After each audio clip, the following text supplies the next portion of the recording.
In my near-death experience, I didn't see a bright light, nor did I pass into an afterlife where everything is beautiful.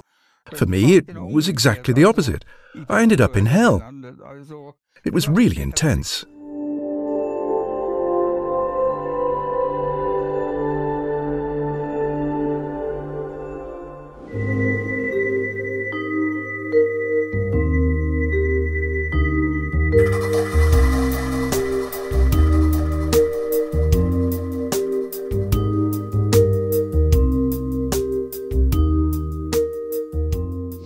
Mr. Schug, you live under extremely difficult physical conditions, with a cervical spine injury resulting in paralysis, lung disease, Parkinson's, and a heart attack. First of all, thank you very much for agreeing to do this interview, despite your circumstances. If you agree, I would like to start with an event from 2020 that subsequently led to a special near-death experience. At that time, you attempted suicide, or, as you yourself put it, it was not an attempt. It was not an attempt in the sense of a cry for help, but rather suicide. I didn't want to go on anymore, you said. How did that come about? What happened back then?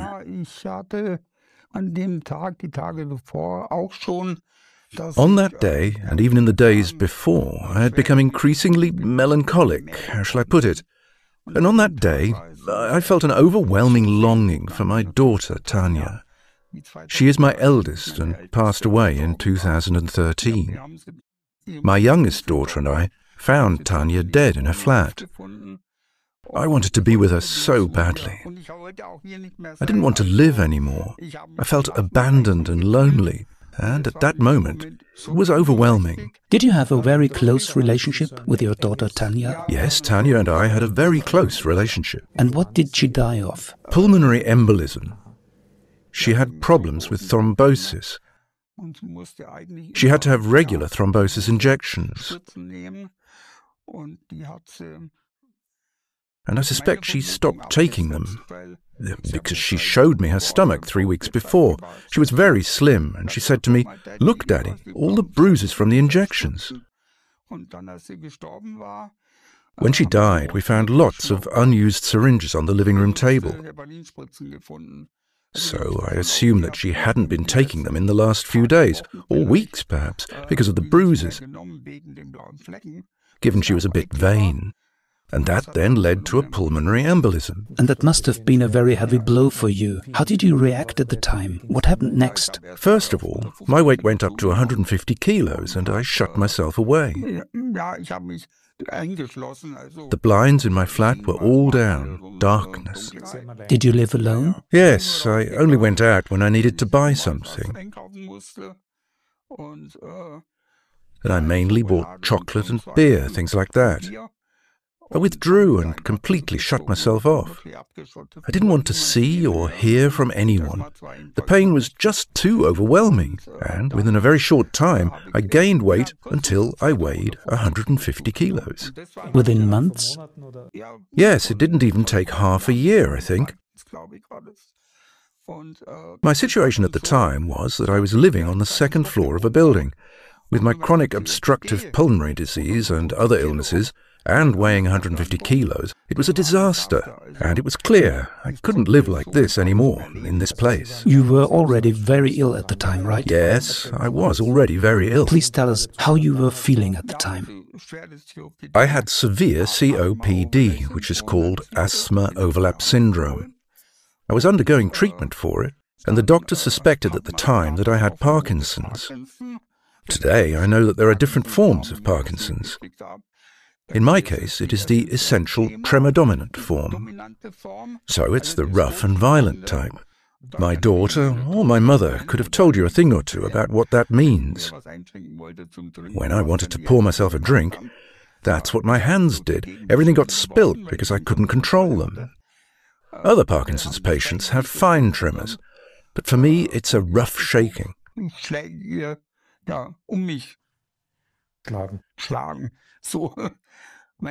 One day my daughter brought me a coffee.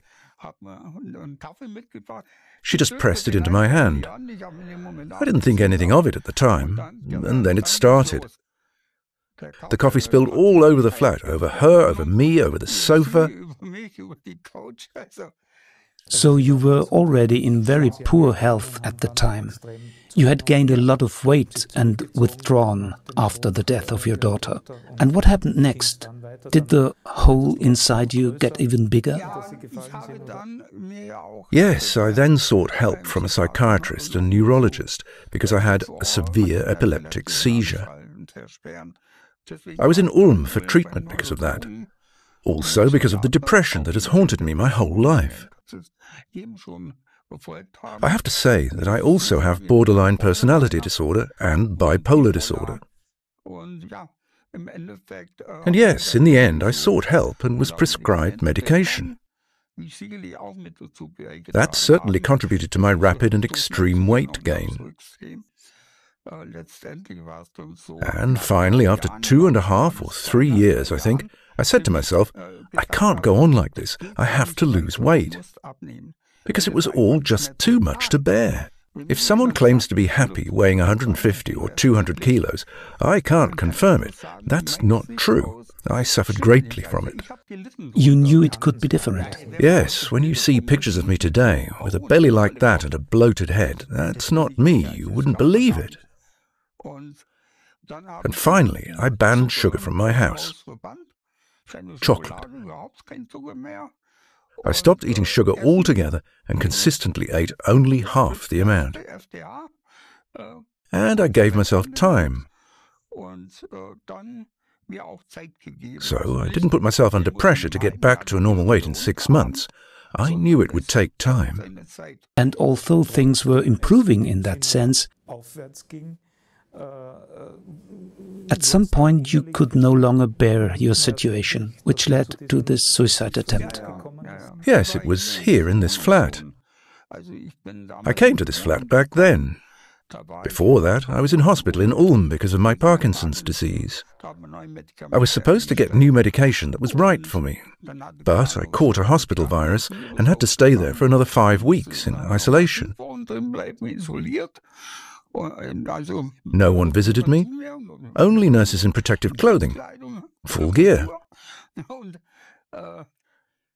Meanwhile, my daughter found out about this flat through a newspaper advertisement and organized everything so that it would be available to me.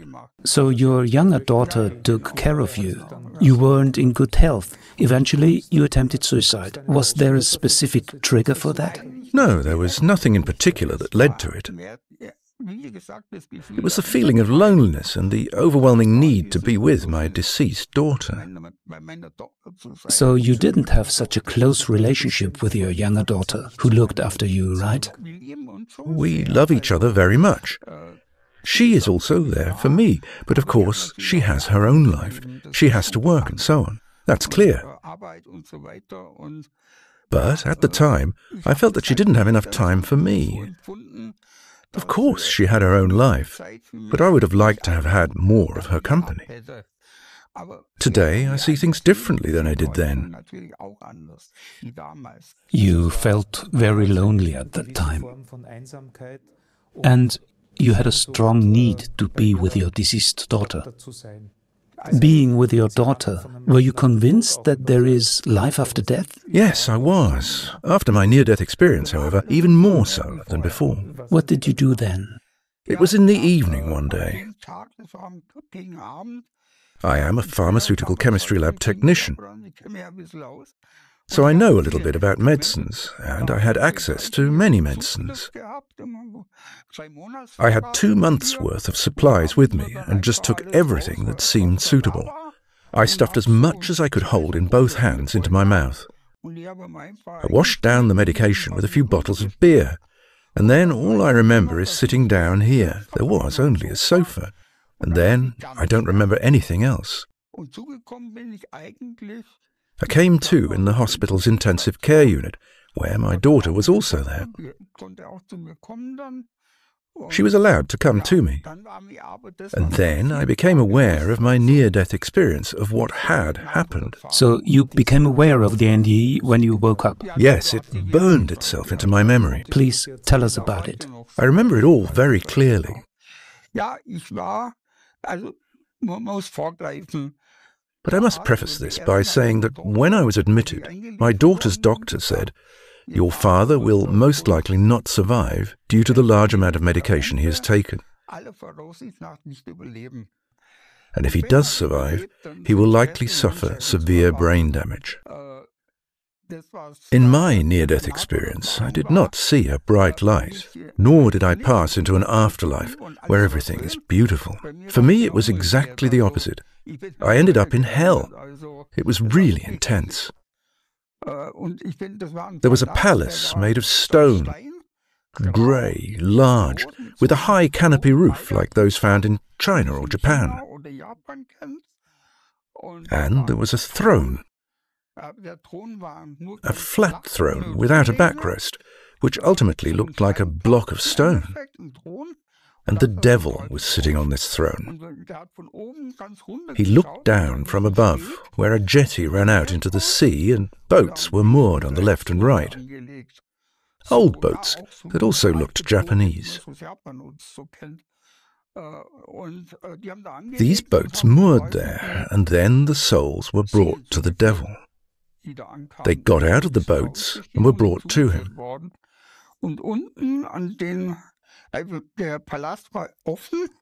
The palace was open, and at the bottom of the palace were 4 large stones that looked like lions' claws.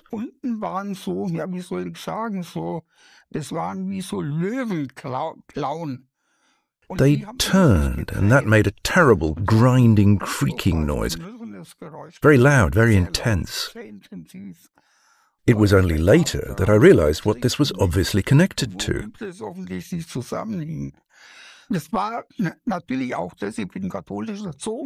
I should mention that I was raised Catholic, which may have played a role in my experience and how I judge it.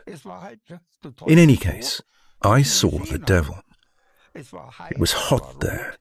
He looked red and he had horns. Indeed, just like you might imagine your typical devil. He looked very impressive. And he watched the souls that were brought to him. After a while, I realized that a selection was being made among the souls that were brought to him. Some of them went into a funnel and were ground up.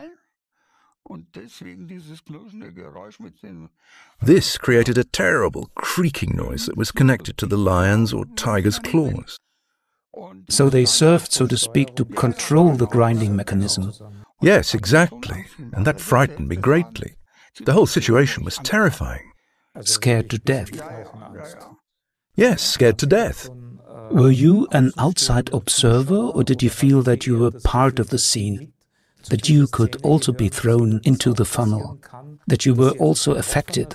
Or were you more like a cinema goer who was just watching everything? No, I did feel like I was right in the middle of it. I stood next to the devil and watched everything. But I wasn't afraid of being thrown in too. What was particularly frightening was that people were being thrown in there. It was a situation of extreme fear. And absolutely real. I know I was there. Of course, I also know that there are people who say, yes, well, that's actually delirium, or it's withdrawal symptoms, or whatever explanations they try to come up with. But I know I was there, and that's what matters to me. Did anything change as a result of this experience? Was that the one big scene you saw, or were there more images? And did you experience similar things several times? Because you were in intensive care for quite a long time. Essentially, it was that one scene. I didn't see anything like that again after that, but the experience was burned into my brain. So there were no other scenes, no further images? No, that was my experience.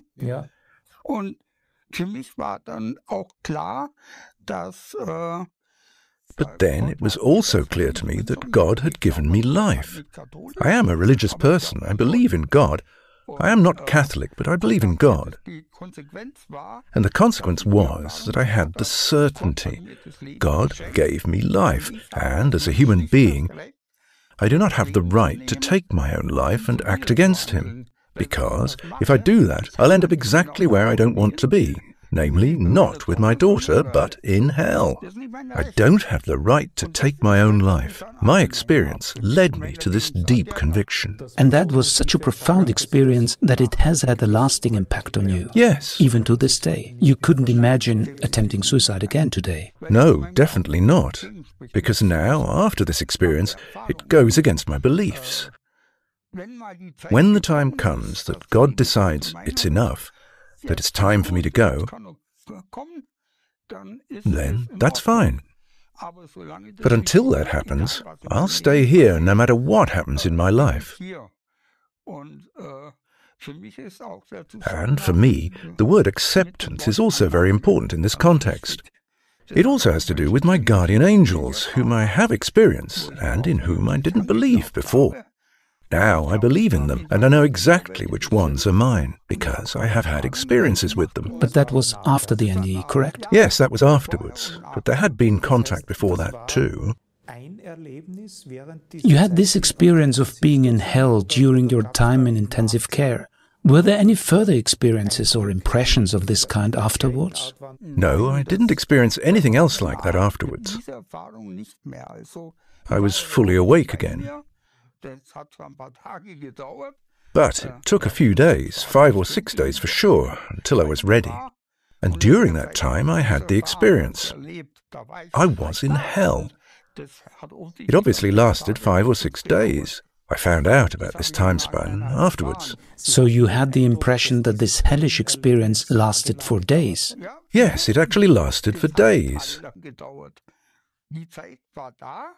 I was there the whole time, and afterwards I learned that it was 5 or 6 days. I don't know exactly. And when I came to, when the detoxification took effect, it was all over. I then spent a few more days in intensive care. And after my stay in hospital, I was admitted to a psychiatric ward because of the risk of suicide and so on. But you were reformed. Well, reformed is such a strange term. But yes, you could say I was reformed. You have surely had many intense dreams in your life. Was there a clear qualitative difference for you compared to your hellish experience? Was this near-death experience completely different from any dream you have ever had? Yes, definitely. In what way did this experience seem deeper, more vivid? I've never dreamt anything like that before. And besides, when I wake up, I might remember my dreams for a brief moment, but then they fade away. I don't usually remember my dreams. And if I do, it's only for a brief moment, like a flash. But I had never experienced anything like this before. And that it's burned itself into my brain, that I still remember it years later. What I have told you is alive in me. The souls on their way, the grey stones and the throne and the devil, the footbridge with the ships, the funnel, the lion's claws that turned. It has all really burned itself into my brain, because I was actually there. And that led me to fundamentally change my life, including my view of everything related to my illnesses. For me today, the glass of water is always half full and not half empty. And that is crucial for me. It allows me to deal much better with situations when there is another health crisis, as there was in January when I had a serious fall. I was able to deal with it very differently than before, much better. What happened on that day in January? I don't know the details. I was sitting here on the sofa and fell asleep in front of the television at night, probably around 11:30. That's when I usually get tired. And then there was a loud noise and I woke up. I had hit my head on the wooden floor. Based on the direction I was lying in on the floor, I suspect I was on my way to the toilet. I remember that it was bleeding. The oxygen I needed was gone. My glasses were gone. Thank God I still had my joystick control in my hand. And I wanted to press it. because I couldn't breathe. The oxygen was gone. But I couldn't. I wanted to press it, but I couldn't. So I started ranting and raving at the dear Lord. What is all this crap? Now you're doing this to me too? What's going on here? What am I supposed to learn now? I've had enough of all this. That's how I ranted and raved. But at some point, a calming insight came to me. God willing, I was ready to accept whatever happened. That thought prevailed in my mind. God willing.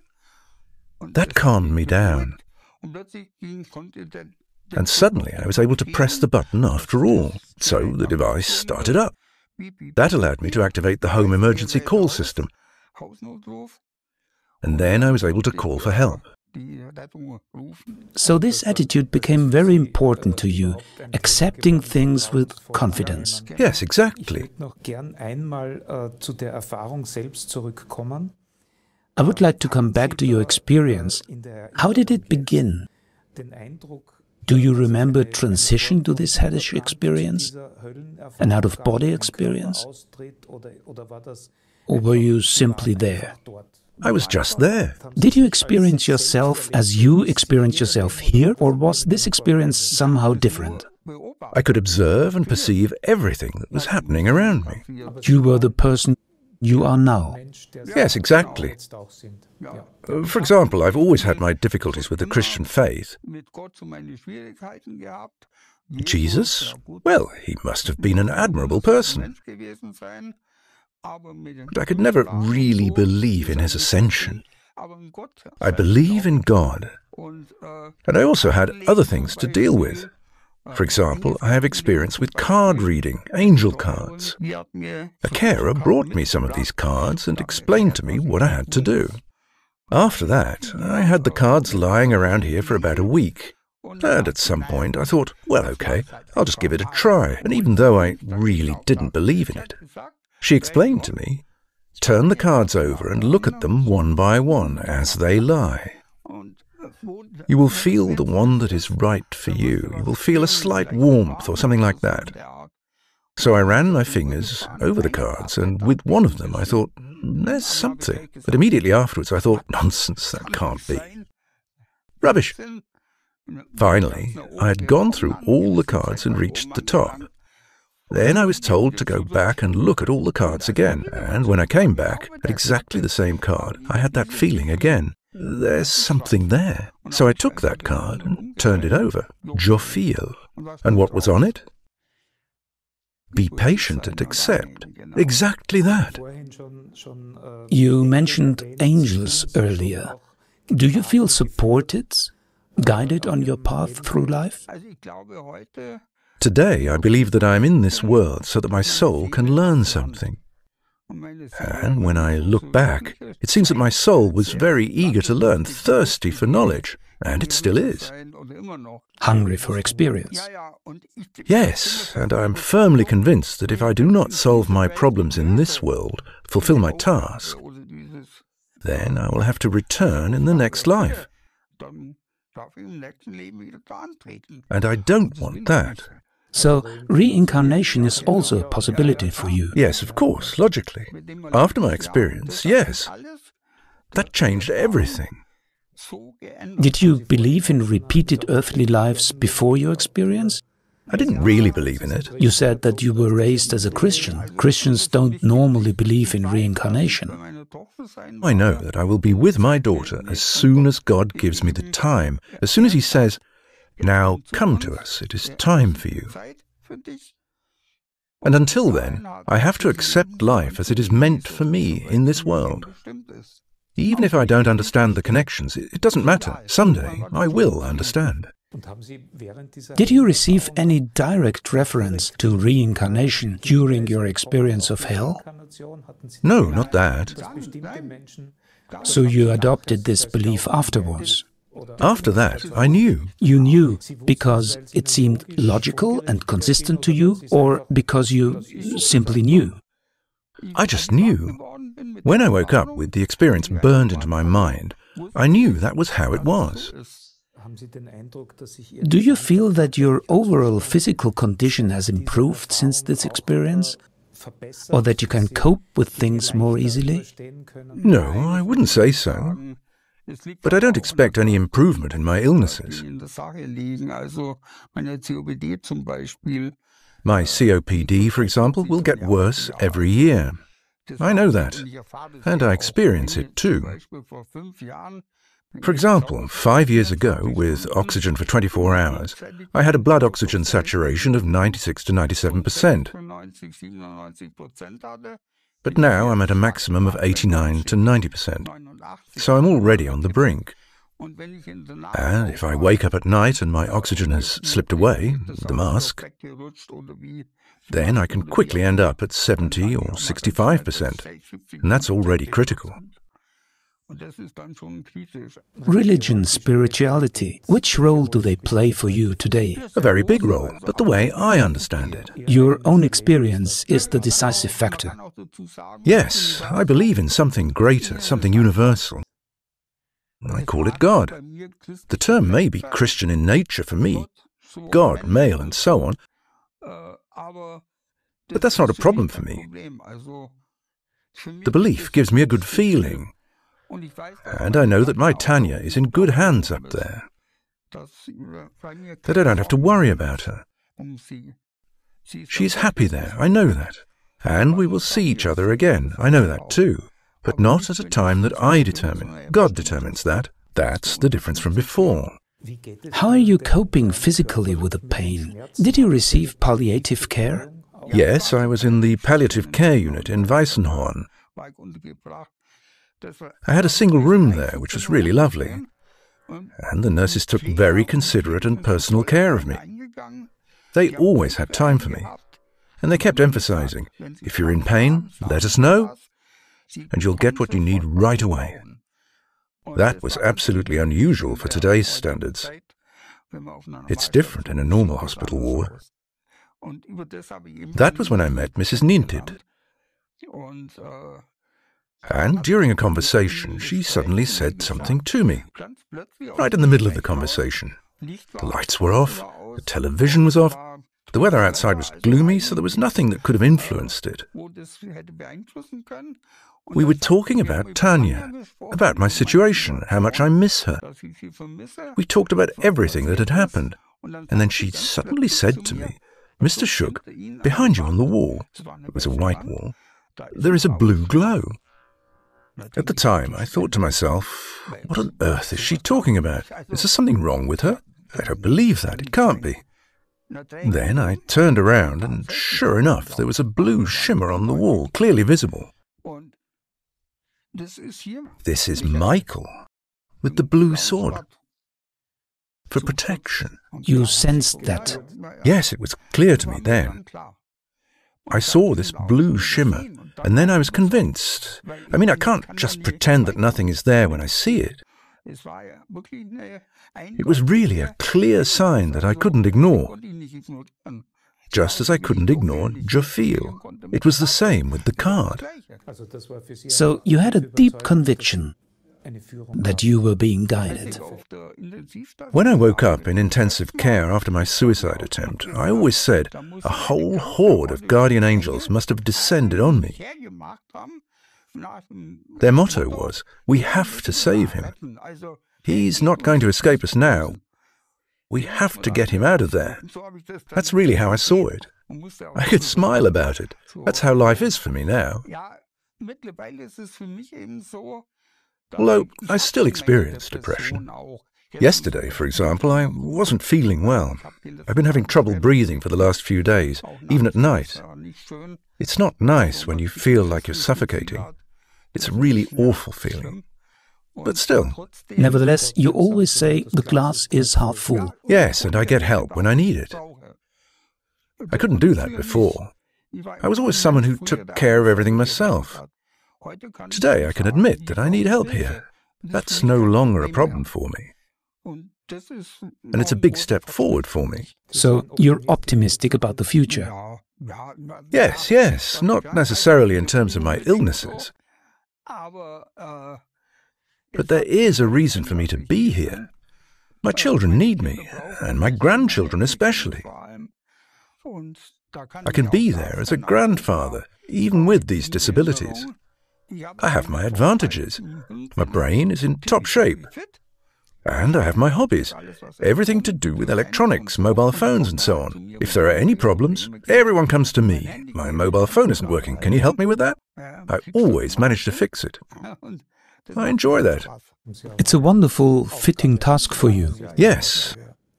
Thank you very much for describing your experiences and your situation. All the best. Thank you very much for talking to us. Thank you.